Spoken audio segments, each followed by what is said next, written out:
अत्यंत महत्त्वाची आणि मोठी बातमी समोर येते। कोल्हापुरामध्ये भाजपच्या कार्यकर्त्यावरती गोळीबार झाल्याची घटना समोर येते।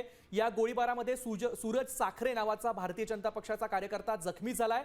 खासगी सावकारीतून गोळीबार झाल्याची माहिती आता समोर येते। सूरज साखरे याला खासगी रुग्णालयामध्ये उपचारासाठी दाखल करण्यात आलंय। कोल्हापूरमधून अत्यंत गंभीर अशा पद्धतीची ही बातमी समोर येते।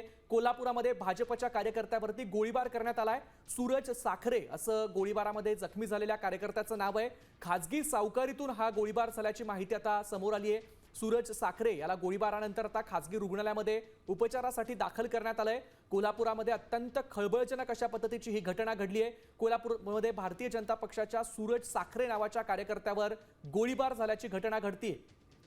दरम्यान या संदर्भात अधिक माहिती देण्यासाठी आपल्यासोबत जोडले गेलेत आपले प्रतिनिधी रणजित माजगावकर। रणजित, आपण बघतोय अत्यंत खळबळजनक अशा पद्धतीची घटना म्हणावी लागेल, काय अधिकची माहिती आहे?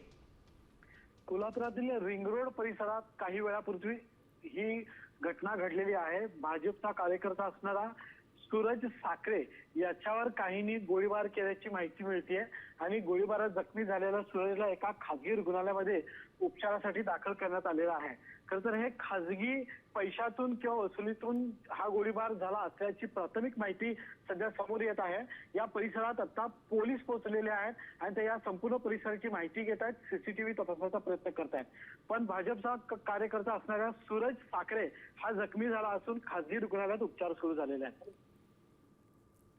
धन्यवाद रणजित दिलेल्या या माहितीसाठी। आपण बघतोय कोल्हापुरामधून अत्यंत धक्कादायक अशा पद्धतीची घटना समोर येते। कोल्हापुरामध्ये खासगी सावकारीच्या वादातून अत्यंत गंभीर अशी घटना घडली आहे। कोल्हापुरामध्ये भारतीय जनता पक्षाच्या एका कार्यकर्त्यावर गोळीबार झालाय। आता सूरज साखरे नावाच्या या कार्यकर्त्याला रुग्णालयामध्ये दाखल करण्यात आलंय।